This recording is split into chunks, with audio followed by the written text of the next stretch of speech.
Tears of the Kingdom has a great main story campaign, but much like other open world adventures, some of the best stories are found in these smaller adventures and quests all around Hyrule. Today I'd like to highlight some of the best side quests and adventures, and also I'll let you know how to find them so you can get the most out of your adventures throughout Hyrule in Zelda Tears of the Kingdom.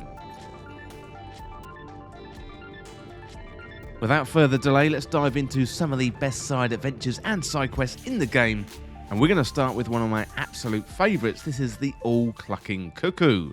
So this one is a pretty bizarre side adventure. You're going to interact with a talking chicken who can tell your fortune. It's a side adventure as part of the potential Princess Sightings quest. This time you want to go to the South Akala stable in the Akala Highlands. Once they're talked pen, and you will have to queue to speak to a talking cuckoo. When you do speak to them, you're going to be set a few tasks, like getting to the top of the stable as fast as possible. However, it is all a dirty trick, because somehow the Yiga clan have created this magical talking cuckoo. So I've heard of the Yiga clan using disguises, but this one is very, very good indeed. Well, next up we got a side quest. This one is the ultimate dish. So this is a good side quest, well worth your time, so can be found by exploring north of Kakariko village, and you'll find the Rakoka Hills. So there you're going to find a well with smoke coming out of it, so head inside that well and you will find Moza, who appears to have burnt their dinner, hence the smoke coming out of the well. Moza is great because they can repair any dubious food or rock hard food for 10 rupees. So the first time you visit Moza and repair a meal, that's going to cost you only 5 rupees, so you've got a discount for your first time. But then you can go back any time after that and fix up a meal gone wrong for a small fee of 10 rupees. Well, next up we've got the Duchess who disappeared. So this one is a really nice side quest found in the Hebra region, and it is all about exploring caves. You can start this one in a couple of ways. So first of all, east of the starting location in the East Byron Snowshelf Cave. So near that cave you can have a chat with Russ and he will find you to ask Selmy. So alternatively, you can just go inside that cave, the East Byron Snowshelf Cave. Behind some rocks, you'll find Selmy there. So chatting to Selmy starts the quest, and once you've finished, you're going to end up in a cavern at the Hebra Summit. So as a reward for the quest, you're going to get a strong Zonite shield, and then the fun bit, you can use the shield to surf down the mountain.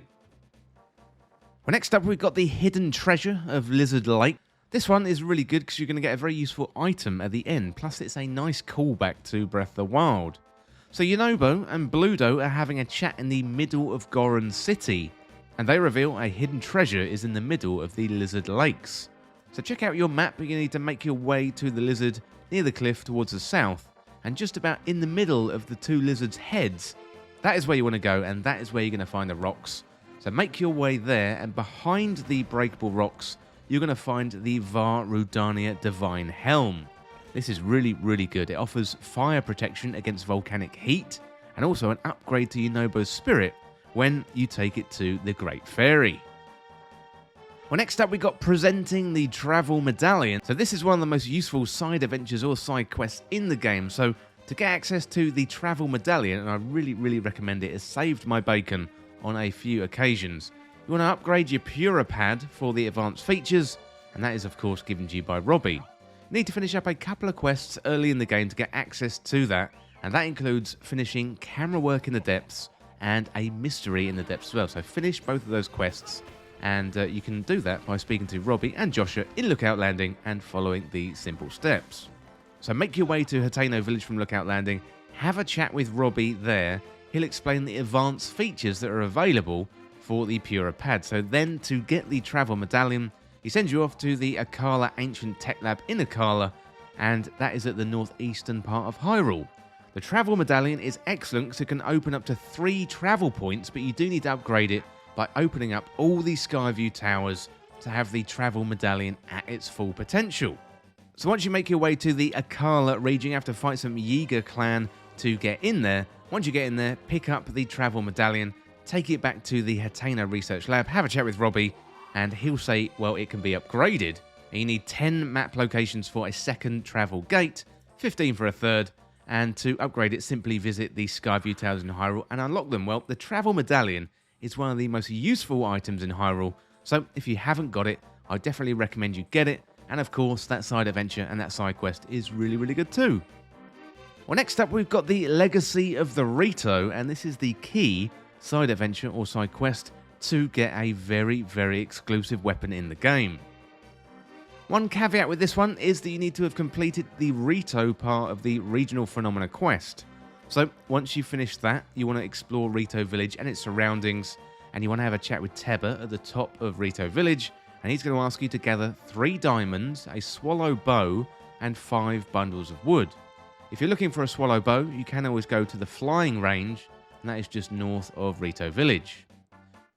If you hand over all of the ingredients, so 3 diamonds, a swallow bow, 5 bundles of wood, hand them over to Teba and he will make you a Great Eagle Bow. And this is by far one of the best bows in the game, and it allows Link to fire 3 arrows per shot.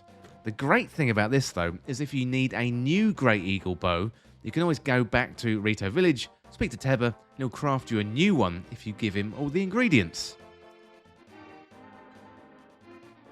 Well, next up we've got another side quest called Where Are the Wells, so this is definitely one for the completionists out there.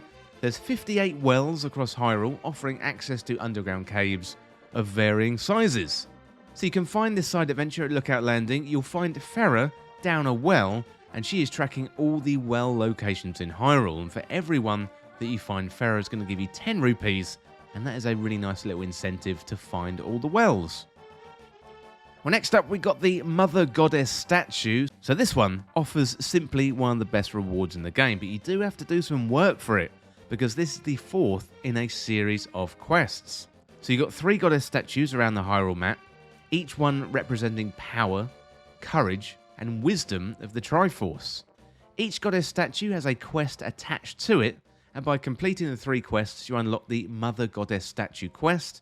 Once it's available, head to the Forgotten Temple in the Tangar Canyon, and what once was broken, that fallen statue is now standing proud. Link can pray at the foot of that statue, and then the Mother Goddess offers Link the White Sword of the Sky, and this is one of the best swords in the game, plus you're going to get a unique sneak strike similar to Skyward Sword, and that was made famous by the canonical first entry in the Zelda series. Well, next up we got one of the funniest side adventures in the game, and this is 4 Hour Princess. So this one has explorers of Hyrule going into a cave half naked because they misheard Princess Zelda's command. You'll encounter this side adventure at the Foothills stable near Elden Canyon. It's part of the wider potential Princess Sightings questline. So you've got a cave nearby, and you have to clear out the cave full of monsters. You'll start with no clothes and no items. You have to use whatever you find inside the cave to defeat all of your enemies. Well, the explorers thought that Princess Zelda said, "Prepare your mind and body and explore in your underpants." What she actually said was, "Prepare your mind and body and explore all other paths." Going to the cave in their underwear was all a big misunderstanding, albeit quite a funny one. But to start the overall quest, you need to travel to the Lucky Clover Gazette near Rito Village in the northwest, and then head to the Foothills stable. Honestly, this is one of the best side adventures in the game. Well, finally, we've got a very heartwarming story, and this one is Madisons Independence. So you can access this one through Tarrytown in the Akala region and speak to Hudson and Ronson. Link has to then help their daughter, Madison, and help her before she leaves for Gerudo Town. You have to help around Tarrytown, but the outcome is fantastic. So when Link has completed the task, then speak to Ronson to start the Home on Arrange quest. This allows Link to build his own house in Tarrytown for 1,500 rupees. So you can add a kitchen, weapon storage rooms and more. And it's a really nice way to end the quest. And you can get very creative when building Link's house. Well, let me know down in the comments your favourite side quest or side adventure in Tears of the Kingdom. I would love to hear what you think. So I did put a call out to the community and I got an answer from Markart8. Markart said, "I like the one which involved fighting the pirates at Lurelin Village. I like knocking them into the water and watching them drown. Then later, returning to the village, the water is much clearer and you can see what is under the water now." I remember hearing when Legend of Zelda Breath of the Wild was out, a lot of people had never heard of the place, even those who had completed the game. Well, thank you, Markart. Really appreciate your contribution. And I definitely like that side adventure as well. Really good one. Quite tough, but also very rewarding when you finally got to the end. Well, that is it today for some of the best side adventures and side quests in The Legend of Zelda Tears of the Kingdom, and also ones you really shouldn't miss because some of the best stories are found in those side quests and side adventures. So I hope you get a lot out of them, and let me know in the comments your favourite side quests and side adventures. Would really love to hear what you think. Well, that is it today for the video. Thanks again for watching. Don't forget to subscribe, and I will see you really soon.